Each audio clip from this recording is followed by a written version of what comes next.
Thank you very much, Riv. What's up, guys? I want to welcome Voyboy and Dominant to the desk. Guys, congratulations on the win. This is now, you've now beaten both the top 2 teams now, Dig and LMQ. You guys are freaking awesome. Like, what keeps you guys from just like winning all the rest of the games? Because you can clearly beat the top. I don't know, man. Like, our record's like 3-7 or something right now. Yeah. I think, except for like one game versus Cloud9, all our games have been relatively close. Like there's games where we'll have a lead. It seems like we're doing really well, and then we'll just do something really silly, like just throw it in one instance, like versus Dig yesterday. So yeah, we're just going through some problems. Obviously, if we weren't, we'd be at the top of the standings. Sure. But I think in these matches that we're losing, sometimes like very painstakingly, you can see that we have like glimmers of brilliance. We're not quite there, but if we can work on that and just try to iron out our play and avoid those like game blundering moves, then I think that we can just get to the top where we want to be. We beat Dig, we beat LMQ. We've been giving all these teams like pretty good games. I think it's just a little bit of a step up, and I think we'll be able to consistently take games off of pretty much anyone. So that's the plan. Exactly, and honestly, it feels like a lot of people are actually noticing that you guys are like right there almost all the time. I actually have a tweet from W4D2 that he brought out a little while ago. We can pull it one up. He's saying, you guys are playing so well in scrims all the time. Like, why can't you just keep playing aggressively here and get all the wins, in the matches? Yeah, definitely. What do you think about that? I definitely think it's just like a mindset thing. Like at LCS, if there's like a 50-50, we're just normally like on the passive side of it. Where in scrims, if there's a 50-50, we're always trying to push our limits, trying to go for it. And we just need to play with more of that mindset in LCS, and I think everything will go better.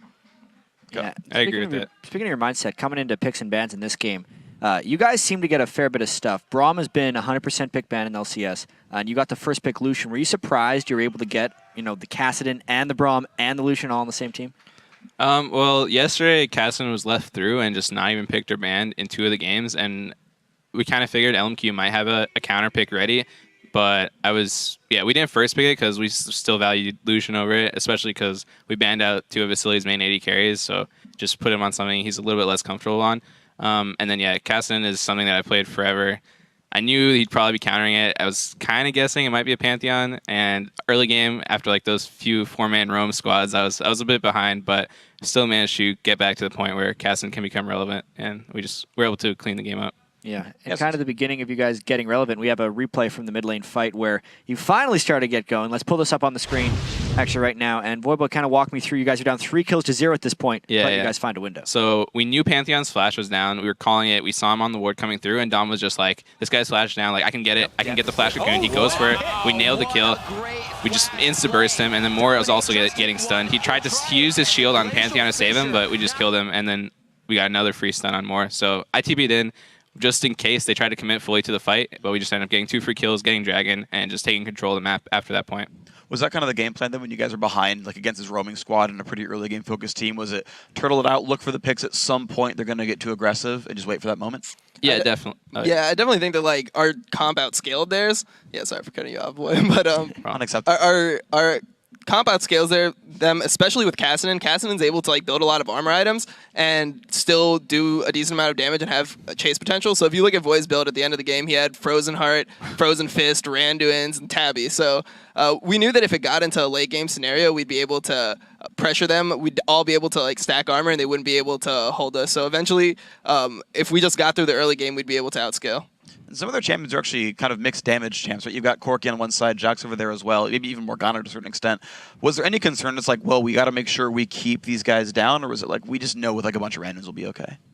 I definitely think that we knew that we'd be fine because with the Frozen Heart, you are kind of able to mitigate some of that damage. Even if it is magic damage from like Jax's Empower and his ultimate, you still are able to mitigate that with the Frozen Heart, the attack speed slow. Also, we had 3 Randuins at the end of the game, so even though they do have magic damage, it's kind of, besides for Corki, it's kind of like auto attack based. So we thought that we'd be fine if we just stack armor and we just are able to get into a fight that's like 5v5. Yeah, and speaking of the 5v5 fight, we have the bot lane kill on Ackerman that exploded into a big team fight. It was really when you guys took control of the game. We can pull this clip up on the screen. Dom, actually, walk me through this one. Of course, it says Void Boy's initiating, but go for it. So Void's going in here and he's calling, I can slow him forever. I have got a frozen fist. Just chase him down. So we're like, okay, everyone start collapsing because we know that this could turn into a fight. We know Pantheon is ulti. So we chase him down. We start going on Jax. It's kind of hard to kill for us at this point. And once we see the Pantheon ult, we call that Pantheon is extremely squishy at this point. He has full damage. So I cocoon him and we immediately turn to Pantheon. We try to kill him. We get a Braum stun on him. He's able to get off next to no damage in the fight. Then we're able to snowball that into 3 more kills and then Dragon. So you guys did like a phenomenal job of just kind of saying, okay, we feel like we're strong enough now, and turning it on. Did you know that, like, at what point during, champ select or loading screen of the game were you like, okay, we know that, at 35 it's good to go? It wasn't necessarily a point. It was just kind of situationally we were waiting for an opening, and the opening was when we made that gank mid and Pantheon was forced to burn flash. We knew that we needed to capitalize on that because we were just slowly losing the game. They were getting map control. We had to give them, like, I think maybe 2 dragons in a row. So we told ourselves, all right, if we can see like a play on Pantheon, we're going to go for it. And he ended up cutting through mid. We had a ward on him, and I just flash cocooned him, and we ended up like snowballing that into 2 kills and drag. Yeah. So then LMQ, I kind of want to keep talking about this because it's a fun composition, right? Mid Pantheon, whole bunch of AD champions. If you were in LMQ's shoes and you just lost this game and you had this like early game comp, what would you do differently to make that work like the second time around? Go for it, boy. I think honestly, do it again. Like, it's not a bad comp. It's a good strategy. The biggest thing that could have happened is if I died multiple times. The first time they tried to gank me, they used 2 flashes. I got kind of lucky. I got my flash off, and they weren't able to secure that kill. The second time, they made another good play. They killed me. At that point, Pantheon was so ahead of me, I could barely even farm. And honestly, if they just maintained that lead, they were getting dragons. They had map control. They just had to avoid getting picked because that's the only way we can easily get back into the game. We can probably stall out, but the longer the game goes, when they have map control and they're getting free dragons, the bigger the differential is between the 2 teams. So it just makes it harder for us to even get those picks. Because like if we waited 5 more minutes, that initiation on Pantheon might not have worked because their whole team would be stronger and ready to capitalize on it. So I think they just had to avoid making plays like those, and then obviously just try to play the game out as they were doing it because they were pressuring us pretty hard. Like I could barely farm mid when Pantheon came back mid. He had like a BF sword and a brutalizer, and the jungler and the support were just roaming everywhere. It was actually a pretty difficult game for us. But honestly, they could have maintained their lead and closed it out. Yeah, you guys did a good job to weather the storm and come back.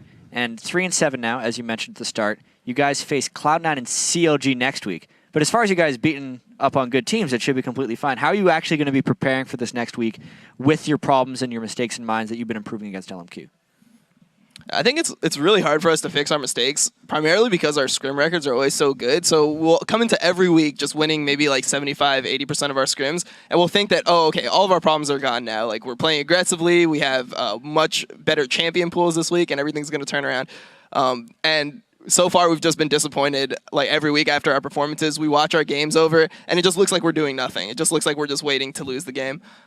So I definitely think that going into next week, we're gonna remember this game. We're gonna remember how to play aggressively. Like, I know personally, something that I've been doing now is just getting more emotionally pumped up into the game. Like, I've been listening to like music before the games and just trying to get myself in the mindset. Like, yeah, I'm just gonna go out there. I'm gonna try to like make plays and try to get stuff done.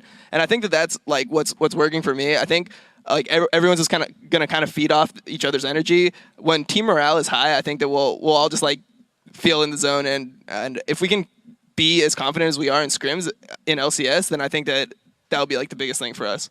Yeah, it'd be good to see you guys playing continually aggressive. Maybe the MVP can be the final countdown for you guys pumping you up for the games. Guys, we're going to take a quick break when we've still got more games to come, of course, throughout the day. 3.5 minutes. Complexity is going to take to the Rift in battle Team Solo Mid. Don't go anywhere.